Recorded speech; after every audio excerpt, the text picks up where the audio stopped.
इस वीडियो में अभी हम देखने वाले हैं जो बीपीएससी के द्वारा एडवर्टाइजमेंट नंबर निकाला गया है। अभी हम देखेंगे कि जो पोस्ट है वो पोस्ट काफी अच्छा है। देख सकते हैं आप यहाँ पे देख सकते हैं असिस्टेंट एजुकेशन डेवलपमेंट ऑफिसर। ये काफी अच्छा पोस्ट होता है जो एजुकेशन डिपार्टमेंट में है, जिसका काम में यही रहता है जो प्राइमरी से लेकर 12th तक है उसको कंट्रोल करना। इसमें आपको एक ब्लॉक लेवल पे आपको अपॉइंटमेंट किया जाएगा, वहीं पे आपका काम रहेगा। वहीं पे आप देख सकते हैं यहाँ पे एडवर्टाइजमेंट नंबर जो 87 नंबर है। और यहाँ पे हम देखेंगे कि इसमें इंपॉर्टेंट नोटिस क्या है, एडवर्टाइजमेंट नंबर क्या है, और मुख्य बात ये हम समझेंगे कि इसका जो फीस कितना है, जो फीस कितना लगेगा, इसके टोटल सीट हुए कितने हैं, साथ साथ इसका सिलेबस क्या है, एक एक करके अभी हम देखने वाले हैं इस वीडियो में। तो सबसे पहले हम देखते हैं कि इंपॉर्टेंट नोटिस है क्या चीज। तो यहाँ पे इंपॉर्टेंट नोटिस में आप यहाँ पे देख सकते हैं कि इंपॉर्टेंट नोटिस में आपको देख सकते हैं कि यहाँ पे फॉर्म फिलअप करने की जो डेट है जो 27 अगस्त से लेके 26 सितंबर तक है। जो टोटल कितना है 935 सीट है जो टोटल है हर कैटेगरी का मिला के। अब साथ साथ अब हम देखते हैं कि जो इसका मेन एडवर्टाइजमेंट है वो अभी इसमें क्या क्या चीजें बातें को इस एडवर्टाइजमेंट में।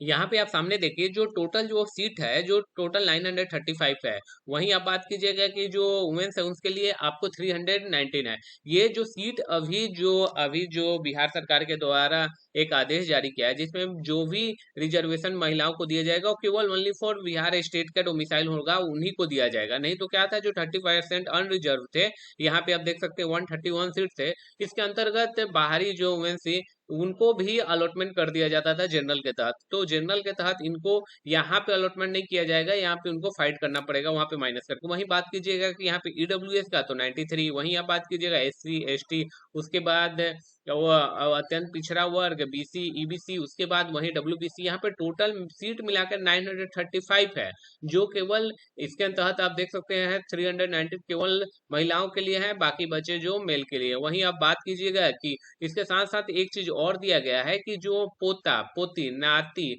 नतनी जो फ्रीडम फाइटर है, फ्रीडम फाइटर के जो भी जो भी है उनको 2% पदों की संख्या का यहाँ पे रिजर्वेशन दिया गया है। तो वहीं आप बात कीजिएगा 2% तो आप देख लीजिए यहाँ पे 20 सीट हो जाते हैं। वहीं आप देखिए टोटल यहाँ पे इनके लिए भी सीट यहाँ पे दिया गया है।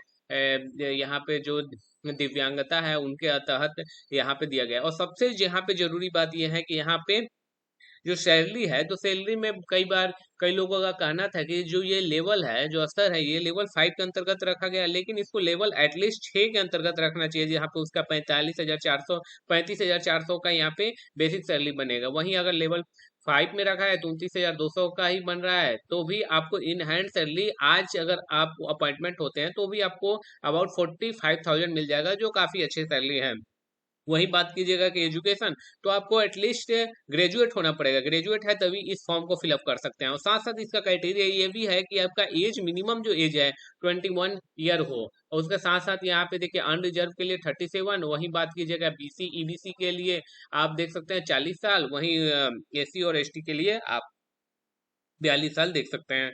वहीं आप ये सारे चीज एडवर्टाइजमेंट को आप एक बार पढ़िएगा तो बिहार सरकार जो एम्प्लॉय है उनके लिए भी एक स्पेशल छूट दे दिया जाता है। अब यहाँ पे मेन जो मुद्दा है कई लोगों का ये कहना है कि यहाँ पे देखिए चयन में आप देखिए यहाँ पे जो भी उम्मीदवार है उसको कितना एटलीस्ट लिखित परीक्षा जो है, अगर आपका यहाँ पे देखिए 100 का है तो 200 में आपको 40% मार्क्स लाना है। तो 40% मतलब 80 नंबर तो आपको दोनों ऐड होकर होना चाहिए तभी आप इलिजिबल होंगे, अदरवाइज आप नहीं होंगे। तो ऐसी तो कोई ज्यादा नहीं है। वही बात कीजिएगा बीसी और ईबीसी, वही बात कीजिए 37। तो यहाँ पे सिलेबस जो एग्जाम होगा तो एग्जाम देखिए आपको यहाँ पे सामान्य हिंदी और उसके बाद सामान्य अंग्रेजी आपका 30 मार्क्स का होगा। वहीं आप बात कीजिएगा सामान्य हिंदी 70 मार्क्स, दोनों मिला के 100 मार्क्स का होगा। तो इसका एग्जाम ऑब्जेक्टिव होगा तो ऑब्जेक्टिव में 100 क्वेश्चन दिए जाएंगे और आपको 30 क्वेश्चन मात्र सही करने हैं। तो सही करने के बाद आपका ये मार्क्स आपका जो मेरिट लिस्ट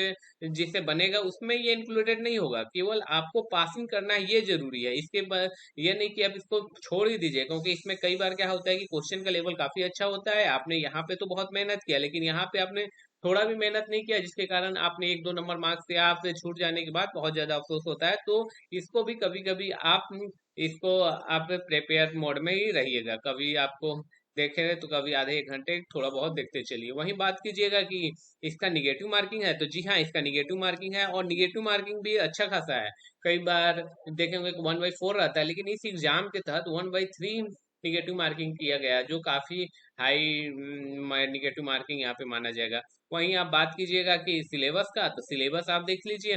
जो आपका जो मेरिट लिस्ट जिससे बनेगा, तो मेरिट लिस्ट आप किससे बनेगा, सामान्य अध्ययन। तो सामान्य अध्ययन के तहत क्या क्या क्या आएगा, सामान्य विज्ञान। सामान्य विज्ञान के अंतर्गत आपका क्या होगा, सामान्य विज्ञान में तीनों आता है। आपका आपका फिजिक्स केमिस्ट्री बायोलॉजी तीनों साइंस हो गया, इसको पूरा कवर करेगा। तो यहाँ से आपको मान के चलिए 25 क्वेश्चन तो आपको साइंस से ही एटलीस्ट आ जाएगा। वहीं आप बात कीजिएगा राष्ट्रीय और अंतर्राष्ट्रीय महत्व घटनाएं, आपको याद करना है। वही भारत का इतिहास याद करना है, बिहार का इतिहास करना है, भूगोल याद करना है। वही बिहार का भूगोल पर याद करना है, नदियां याद करना, नदियों के बारे में पढ़ना है। वही भारत राज्य की पॉलिटी पढ़ना है। उसके बाद यहाँ पे आर्थिक व्यवस्था, आजादी के पश्चात बिहार की अर्थव्यवस्था कैसा रहा, वो सारे चीज को पढ़ना है। और इसके तहत आपको केवल 100 ऑब्जेक्टिव क्वेश्चन पूछे जाएंगे, जिसमें से आप जितना ज्यादा, क्योंकि ये वाला जो पोर्शन है इसमें ही आप ज्यादा से ज्यादा स्कोर आप कर सकते हैं, क्योंकि इसमें क्या है कि 2 घंटे का ही समय है। अगर आपने इसमें 80 मार्क्स तक अपने यहाँ पे स्कोर कर दिया तो भी आप आसानी से सेफ जोन में वो बात कीजिएगा। वहीं जनरल एप्टीट्यूड की बात करें, तो जनरल एप्टीट्यूड में आपको 100 क्वेश्चन दिए जाएंगे केवल 2 घंटे में। तो वो टाइम कोई बहुत ज्यादा नहीं है, उसमें आपको कलर भी करना पड़ता है, जो कि आपको ऑब्जेक्टिव बेस्ड है, तो आपको पता ही होगा। तो आपको मैक्सिमम आपको 100 मिनट में आपको 100 क्वेश्चन सॉल्व करना है। तो बहुत बहुत ज्यादा प्रैक्टिस का जरूरत होगा, तभी आप क्वेश्चन को सॉल्व सकते हैं। वहीं हम बात कीजिएगा सिलेबस का, तो संख्या, संख्या मतलब नंबर सिस्टम में से पूछा जाएगा। पूर्ण संख्याओं का अभिकलन पूछा जाएगा, यहाँ पे परसेंटेज पूछा जाएगा। उसके बाद आप देख सकते हैं कि आपका परसेंटेज पूछा जाएगा। उसके बाद रेशियो, यहाँ पे अनुपात पूछा जाएगा। उसके बाद औसत एवरेज पूछा जाएगा, प्रॉफिट लॉस पूछा जाएगा। यहाँ पे कम ब्याज, मतलब आपका दो एक तो ब्याज हो गया सिंपल साधारण ब्याज, एक चक्रवृद्धि ब्याज। वहां पे सिंपल इंटरेस्ट, कंपाउंड इंटरेस्ट पूछा जाएगा। वहीं प्रॉफिट लॉस पूछा जाएगा। और ये सारी चीज आप जितने भी एप्टीट्यूड के जितने भी पॉइंट है, आप सारे पॉइंट को पढ़ लीजिए। वो सारे सिलेबस इस यहाँ पे मेंशन किया गया। और वहीं बात कीजिए रीजनिंग में, तो रीजनिंग में आप ये टॉपिक से ही देख सकते हैं कि यहाँ पे चित्रात्मक वर्गीकरण, यहाँ पे वहाँ पे देख सकते हैं कि कूट आलेख, कूट व्याख्या, ये सारे चीज आपको वहाँ पे दिए जाएंगे। तो 100 मार्क्स का यहाँ पे भी किया जाएगा, 100 मार्क्स है आपका। तो एटलीस्ट आप 80 मार्क्स का अगर आप प्लानिंग करेंगे, तो एटलीस्ट आपका सिलेक्शन होने के चांसेस यहाँ पे रहेगा। और वहीं बात कीजिएगा कि लिखित परीक्षा होगी। लिखित परीक्षा बनने के बाद तो हो गया, उसका मेरिट लिस्ट बनेगा यहाँ पे। और आगे हम देखते हैं कि नोटिफिकेशन में और क्या क्या चीज बातें हैं। वहीं बात कीजिएगा कि यहाँ पे आरक्षण किनको किनको मिलेगा, तो आरक्षण में आपको डॉक्यूमेंट होगा तभी आपको आरक्षण मिलेगा, नहीं होगा तो आपको रिजर्वेशन नहीं मिलेगा। ये तो आपको पता ही होगा कि जो जिस कैटेगरी के लिए होगा उसके अंडर रिजर्वेशन मिलेगा, अदरवाइज नहीं मिलेगा। यहाँ पे देख सकते हैं कि कितना कैटेगरी में हम बांटा गया, अनरिजर्व शेड्यूल का, schedule Triber, extremely backward classes, यहाँ पे सारे यहाँ पे दिया हुआ है। और आगे अब अगर हम देखते हैं, तो सारे चीज आपको क्या क्या फॉर्म फिलअप के लिए लगेगा, तो आपको पता है कि मैट्रिक का लगेगा, उसके बाद डिग्री लगेगा, ओबीसी एमबीसी लगेगा, बिहार का आरक्षित लेना चाहते हैं 2 सर्टिफिकेट लगेगा। ये सारे सर्टिफिकेट आप जब फॉर्म फिलअप करिएगा तो आपसे पूछेगा, आप एक एक करके उसको अपलोड करते जाइएगा। उसके बाद फ्रीडम फाइटर है, तो फ्रीडम फाइटर के लिए आप डायरेक्ट, आप फ्रीडम फाइटर है तो आप फिलअप कर दीजिएगा और बाद में दीजिएगा, ये नहीं होगा।